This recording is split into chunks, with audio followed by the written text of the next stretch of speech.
नमस्कार। आज हम एक ऐसे सवाल में उतरने जा रहे हैं जो हम में से कई लोगों की जिंदगी से जुड़ा हुआ है। ये सवाल एक कविता की कुछ लाइनों में छिपा है। गांव से शहर की तरफ आना, और इस सौदे में हमने आखिर क्या खोया और क्या पाया। तो चलिए इस सफर को शुरू करते हैं। ये सिर्फ एक लाइन नहीं है, ये तो मानो एक पूरी पीढ़ी की कहानी है। ये उस बड़े सौदे की बात है जो शायद तरक्की की चाह में किया गया। गांव की खुली जमीन, वो रिश्ते, वो सुकून, सब बेचकर शहर की चमक दमक और रफ्तार खरीद ली। लेकिन इस सौदे की असली कीमत वो क्या थी? हाँ, यही वो सवाल है जिसका जवाब आज हम ढूंढने की कोशिश करेंगे। ये कीमत सिर्फ पैसों में नहीं चुकाई गई, बल्कि उन चीजों में चुकाई गई है जिन्हें हम अक्सर माप नहीं सकते। हमारे रिश्ते, हमारा सुकून और शायद हमारी अपनी पहचान। तो आइए एक एक करके इन छिपी हुई कीमतों को समझते हैं। तो सबसे पहले उन ठोस चीजों पर नजर डालते हैं जिनका सीधा सीधा सौदा हुआ।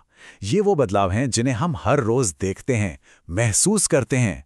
वो बदलाव जिन्होंने हमारे जीने का तरीका ही पूरी तरह से बदल दिया। ये शायद पहला और सबसे बड़ा सौदा था। सोचिए, बीघे की वो खुली जमीन जहां बचपन दौड़ता था, जहां सांस लेना कितना आसान था, उसे बेचकर स्क्वायर फीट की तंग दीवारों को खरीद लिया गया। अब खुला आसमान बस बालकोनी से झांकने की एक चीज बनकर रह गया है। और सिर्फ जगह ही नहीं, हमारे आराम की परिभाषा भी तो बदल गई। रस्सी से बुनी हुई वो खाट जो आंगन की ठंडी हवा और तारों का हिस्सा हुआ करती थी, उसकी जगह अब आलीशान मैट्रेस ने ले ली है।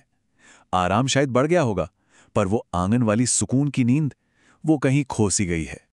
रसोई की तो बात ही कुछ और है। ऐसा लगता है जैसे स्वाद की पूरी दुनिया ही बेचती हो।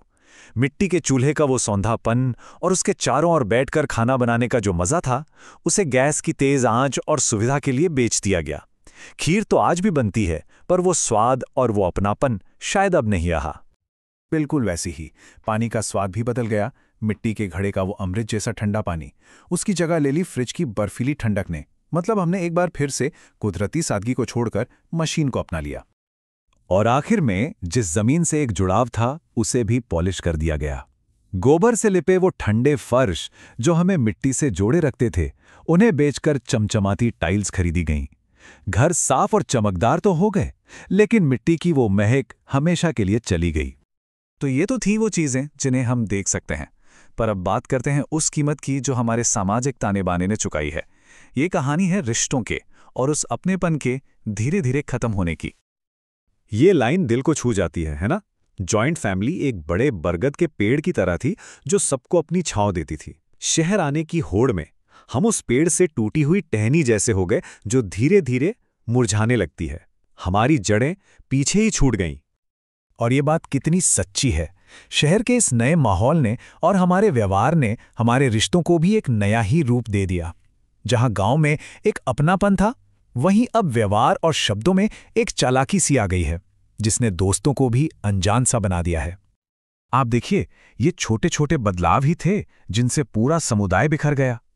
रिश्तों में अब लेन देन और चतुराई हावी है। वो बेफिक्र होकर किसी के भी घर चले जाना, घंटों बातें करना, ये सब अब बस यादें बनकर रह गया है। कनेक्शन तो है, पर उनमें वो गहराई कहीं खो गई है। अब हम थोड़ा और अंदर चलते हैं, उस कीमत की तरफ जो हमने अपने मन, अपनी सेहत और अपनी आत्मा से चुकाई है। ये शायद सबसे बड़ा सौदा था।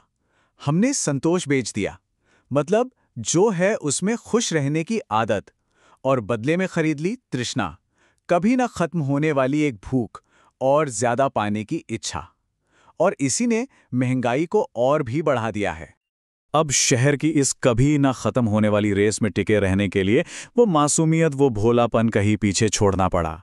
उसकी जगह मक्कारी और चतुराई ने ले ली, क्योंकि यहाँ सर्वाइवल का नियम ही यही है। हर कोई एक दूसरे से आगे निकलना चाहता है। और इस पे जरा गौर कीजिए, कहाँ गई वो रातें जब दादी नानी की कहानियों से हमें सिर्फ मजा ही नहीं आता था, बल्कि संस्कार और जिंदगी की सीख भी मिलती थी। अब उन कहानियों की जगह ले ली है वेब सीरीज के अंतहीन एपिसोड्स ने।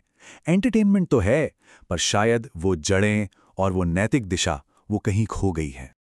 और इन सब का असर वो सीधा हमारी सेहत पर पड़ा है। मन की शांति खो गई, खुशी की जगह अकेलेपन ने ले ली, और शरीर बीमारियों का घर बन गया। शानो शौकत तो आई, लेकिन अपने साथ तनाव और दवाइयां भी ले आई। ये लाइन मानो सब कुछ कह देती है। बाहर से देखने पे सब कुछ कितना चमकदार और बेहतरीन लगता है, अच्छे कपड़े, बड़ा घर, महंगी गाड़ी, लेकिन अंदर दिल पर एक गहरी काई जम गई है, एक खालीपन, एक उदासी। तो क्या इसका मतलब है कि सब कुछ खत्म हो गया है? क्या इस नई जिंदगी में कोई उम्मीद, कोई मतलब खोजने का कोई रास्ता नहीं है? चलिए आखिरी हिस्से में इसी सवाल का जवाब ढूंढने की कोशिश करते हैं। यहां एक नई उम्मीद दिखती है। जब संतोष और भोलेपन जैसे पुराने मोटिवेशन खत्म हो जाते हैं, तब जिम्मेदारी एक नई ताकत बनकर सामने आती है। अपने परिवार के प्रति, अपने सपनों के प्रति या समाज के प्रति जिम्मेदारी। जरा सोचिए, जब सुबह उठने की वजह सिर्फ एक नौकरी न हो बल्कि किसी का भविष्य बनाना हो, तो सारी थकान भी ऊर्जा में बदल जाती है। यही जिम्मेदारी का एहसास है जो हमें इस खोखलेपन में भी एक मजबूत मकसद देता है। यह हमारे हर कदम को एक उद्देश्य से जोड़ देता है और यह हमें इसी सवाल पर लाकर छोड़ देता है। वो खुशी, वो संतोष जो हम गांव में पीछे छोड़ आए, क्या उसे शहर में अपनी जिम्मेदारियों को निभाकर वापस पाया जा सकता है? क्या अपने कर्तव्यों को पूरा करने का जुनून ही वो नया संतोष बन सकता है जिसकी हमें तलाश है? ये सोचने वाली बात है ना?